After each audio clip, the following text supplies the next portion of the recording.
Se você, escritor de filosofia, quiser saber 5 coisas que este livro faz de errado e que você pode estar fazendo também, acompanhe esse vídeo até o final que está recheado de conteúdo para você.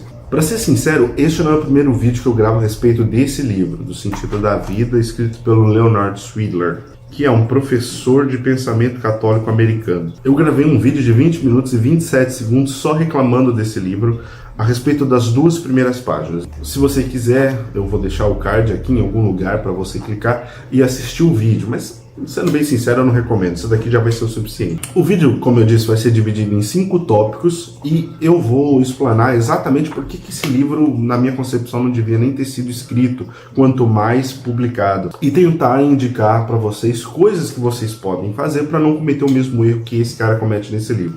O primeiro tópico é confundir o pessoal com o universal. Aqui na página 129, o professor Leonard Sweidler escreve: dizer que Yeshua é Deus, se tanto o sujeito e o predicado Yeshua e Deus são entendidos como nomes, significa claramente que Yeshua e Deus são coextensivos. Isto é, não há nenhum Yeshua que não seja Deus e que não há nenhum Deus que não seja Yeshua. Mas, evidentemente, isso não é o que os cristãos, quer os primitivos, quer os contemporâneos, querem afirmar. Daí parece inevitável concluir que nessa sentença, embora Yeshua seja entendido como nome, Deus não é entendido como nome, mas como adjetivo. Para tornar explicitamente claro este sentido, seria, portanto, de ajuda tornar o predicado especificamente adjetivo na forma: Yeshua é divino. Essa sentença não é um contrassenso e parece apreender precisamente o que os cristãos querem dizer com a sentença que tende a confundir: Yeshua é Deus. É curioso, porque ele fala que nem os cristãos primitivos e nem os contemporâneos, ou seja, em nenhum momento da história do cristianismo, Yeshua, que é Jesus Cristo, se identifica com Deus. Dá até para levar em consideração aqui que por Yeshua ele quer dizer o Jesus histórico, e que o Jesus histórico nunca foi confundido com Deus, mas simplesmente isso não tem nenhum fundamento na história, tanto da filosofia quanto da teologia. Então é nesse sentido que eu quero dizer confundir o pessoal com o universal. Uma conclusão que ele pessoalmente tomou, ele transforma como se fosse a conclusão do mundo todo. E é isso que você tem que evitar. Você precisa evitar sentenças que se estendam a pessoas que não são você e que, além de se estender a pessoas que não são você, ainda assim tem repercussões grandiosíssimas. Primeiro que essa distinção do Jesus histórico e o Jesus, o Cristo, o divino, ela é extremamente recente. Uma coisa é você dizer: eu acredito que isso é dessa maneira. E outra coisa é você dizer: todo mundo sempre acreditou desse jeito. Ele não pode determinar o que os cristãos sempre acreditaram de maneira autocrática, simplesmente porque ele tirou da cabeça essa conclusão. A mesma coisa você não pode fazer no seu texto. Eu vejo que existe um certo medo, particularmente na academia, de falar coisas que nunca foram ditas antes, ou pelo menos foram ditas por uma minoria, e quando ditas precisa se apoiar algum tipo de autoridade.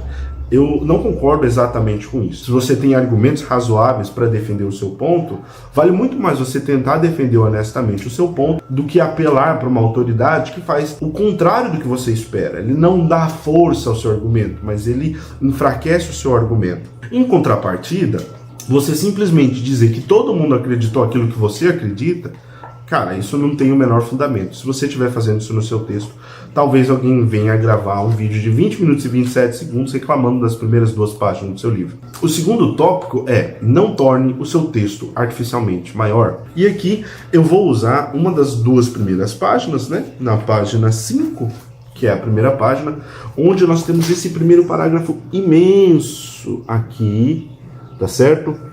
Que serve única e exclusivamente para tentar definir o que a palavra sentido quer dizer, ou mais especificamente o que o autor, Leonard Sweidler, quer dizer com a palavra sentido.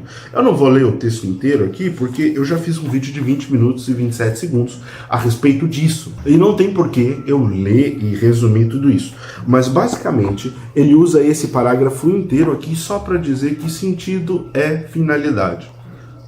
Só isso. Se você tem como reduzir um parágrafo inteiro a uma sentença, faça isso. Não torne seu texto artificialmente maior.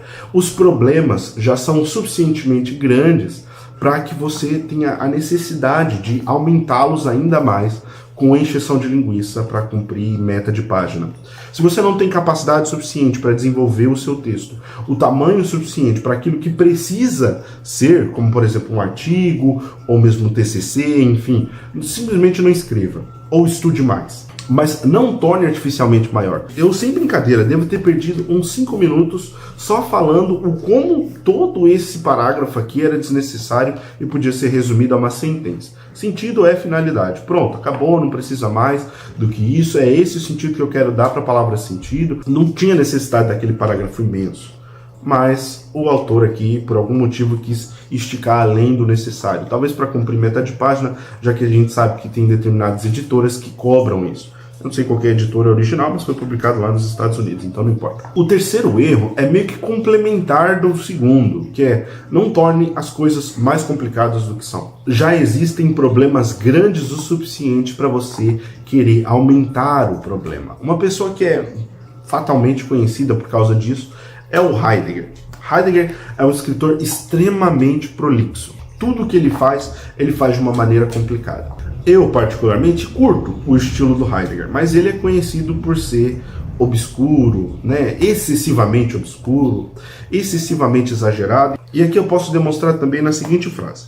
Ora, dizer que nossa vida inteira não tem sentido simplesmente significa que nós somos incapazes de referir a realidade que experimentamos a nós próprios de forma que vejamos seu propósito.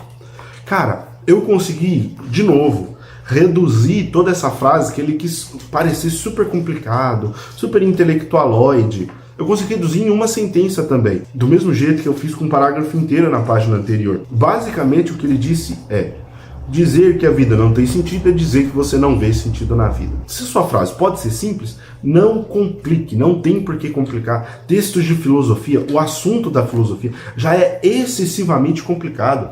O exemplo oposto do que esse cara fez, que é complicar mais do que o necessário, nós podemos retirar do livro Organon, de Aristóteles, que é o primeiro ensaio de lógica da história da humanidade, onde ele diz o seguinte: quando se predica esta coisa ou aquela de uma outra coisa, como de um sujeito, os predicados do predicado também se aplicarão ao sujeito. Predicamos homem de um homem, assim de homem predicamos animal. Por conseguinte, deste ou daquele homem podemos predicar animal também, uma vez que um homem é tanto animal quanto homem. Pode parecer complicado num primeiro momento, ou até mesmo para uma pessoa leiga, mas a partir do momento que você começa a desconstruir a frase, você percebe como cada uma das palavras tem uma necessidade de estar ali. Não está ali simplesmente para parecer que é intelectual ou ficar mais complicado. Não, está ali para determinar clareza. Então ele está dizendo basicamente o seguinte: o que você pode predicar de um gênero ao qual um indivíduo pertence, você também pode predicar do próprio indivíduo. Então, se homem, a categoria homem é animal, então um homem particular, individual, como eu, Vinícius, também sou animal. Aquilo que você predica da categoria, você predica também do indivíduo. Uma qualidade da categoria também é uma qualidade do indivíduo. E ele fala dessa maneira porque, para ser preciso, é diferente precisão, e a precisão se torna complexa quando o assunto é complexo, de complicação. Complicação é quando você aumenta, você deixa mais complicado um assunto sem necessidade, simplesmente para tentar parecer mais inteligente do que você é. Se você está tentando parecer mais inteligente do que você é, que tal você se tornar mais inteligente, ao invés de tentar parecer? E eu tenho uma dica, se você quiser se tornar mais inteligente, particularmente no ramo da filosofia. Eu tenho um curso chamado Filosofia Real. Se você quiser entrar para a lista de espera para o lançamento do Filosofia Real, entra no link aqui embaixo na descrição ou no comentário fixado, que vai ter uma lista de inscrição. Você vai colocar lá seu nome, seu e-mail, seus dados, enfim, e vai conseguir já entrar na lista para participar do lançamento desse curso. Se você quiser saber como ele é, e não é um curso de história da filosofia, como todos os cursos de filosofia são no Brasil. É um curso de metodologia filosófica, onde eu pretendo te ensinar exatamente como se produz filosofia, ao invés de simplesmente consumir filosofia.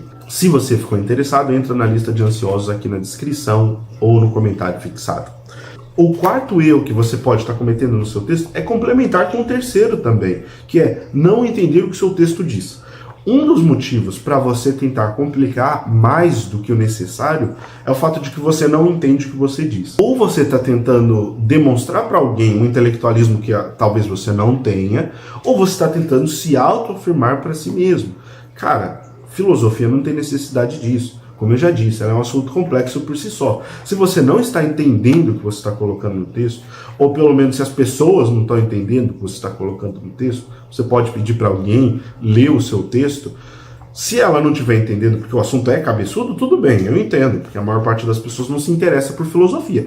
Mas se até uma pessoa que estuda, produz e consome filosofia também não entende, amigo, tem um problema. O que você está escrevendo provavelmente não faz sentido. Como eu disse, a frase que eu citei no tópico anterior é a seguinte: dizer que a nossa vida inteira não tem sentido simplesmente significa que nós somos incapazes de referir a realidade que experimentamos a nós próprios de forma que vejamos o seu propósito. Se você trocar ela por uma versão mais simples, fica: dizer que a vida não tem sentido é dizer que você não vê sentido na vida. Me diz, essa frase te parece inteligente? Não, ela não parece inteligente. A frase original te parece inteligente? Também não parece inteligente. Ela parece uma frase difícil de ser compreendida. A partir do momento em que você entende que a frase quer dizer exatamente o que eu disse, dizer que a vida não tem sentido quer dizer que você não vê sentido na vida, você começa a achar que o autor é um idiota. É essa a reação que você tem. Você pensa: meu amigo, essa frase é a coisa mais idiota, porque se a pessoa afirma que a vida não tem sentido, é óbvio que ela não vê sentido na vida. Tá certo? É uma frase verdadeira, mas também é uma frase óbvia, que não devia nem existir. Então, você quer ser julgado como um idiota? Como um escritor idiota? Um escritor desnecessário? Eu acredito que não, porque eu também não gosto de pensar que aquilo que eu escrevo vai ser considerado idiota ou desnecessário. Então, se você não entender o que sua frase quer dizer, e se ninguém entender o que sua frase quer dizer, provavelmente você escreveu a coisa errada, tá bom? Então, revise o texto, troque por expressões mais simples, troque às vezes por uma ideia já trabalhada por um outro filósofo, não tem problema. Eu sou a favor da autoralidade, sou a favor do escritor corajoso de filosofia, que tem coragem de propor aquilo que ele acredita que seja a solução para um problema, especialmente um problema teórico. Mas se você precisa recorrer a um conceito ou alguma ideia já trabalhada, elaborada por algum filósofo, você não tem necessidade de reinventar a roda, não precisa, tá certo? Então entenda o que o seu texto quer dizer, entenda o que o texto que às vezes você está citando quer dizer, porque muitas vezes pode parecer que é uma citação que faz sentido, mas no contexto não faz. Pergunte para as pessoas, pergunte para professores, pergunte para colegas, para estudantes, para amigos, enfim, que entendem de filosofia. Eu faço isso constantemente com meu colega Marcelo. Inclusive, um dia desses eu perguntei: Marcelo, você entende por que Aristóteles defende que todas as coisas têm que ter finalidade?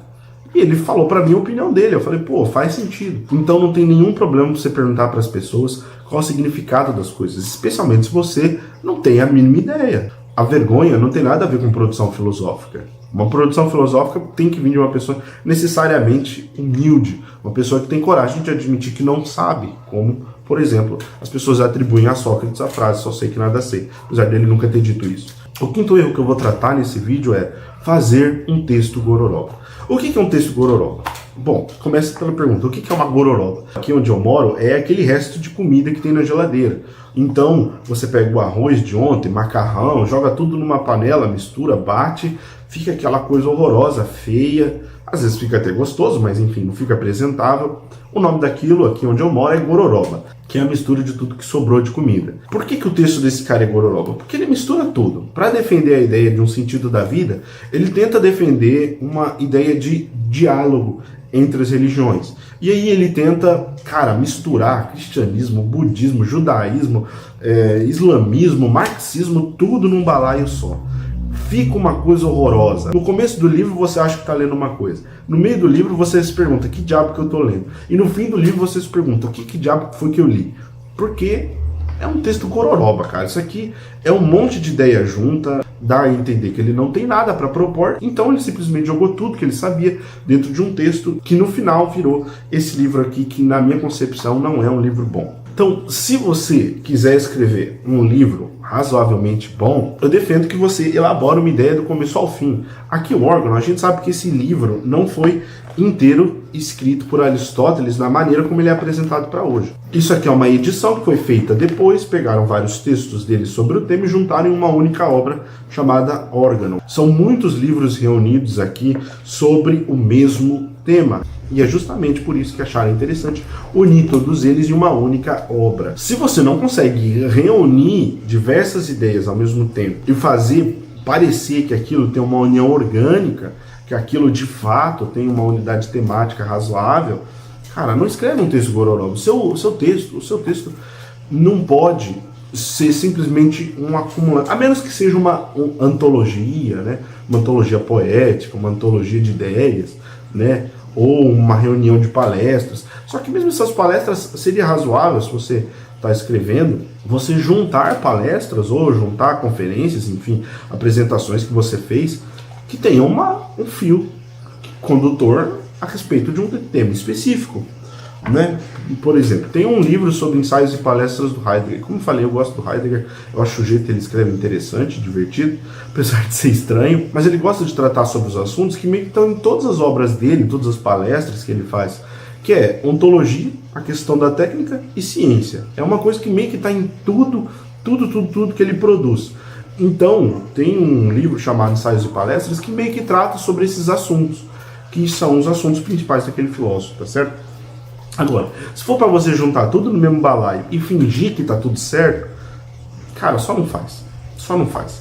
Esse livro fez, e ele recebeu um vídeo, eu vou repetir, de 20 minutos e 27 segundos, só deu falando que esse livro não é bom. E você não vai querer entrar para a história como o livro de exemplo do que não fazer quando você está escrevendo um livro de filosofia. Se você achou tudo isso interessante, então eu tenho uma sexta dica para você a respeito de um livro. É a seguinte: se esse livro foi escrito e publicado, mesmo tendo todos esses defeitos, cara, escreva e publique o seu livro também, porque provavelmente ele merece mais do que esse livro ser publicado, tá certo? Então trabalhe bem suas ideias, elabore bem, deixe tudo sucinto, claro, bem expressado. Se for necessário complicar, complique porque o tema é complicado e não porque você quis pagar de gostosão, de inteligente. E acima de tudo, publique, deixe o seu texto conhecido, tá certo? Muito obrigado e falou!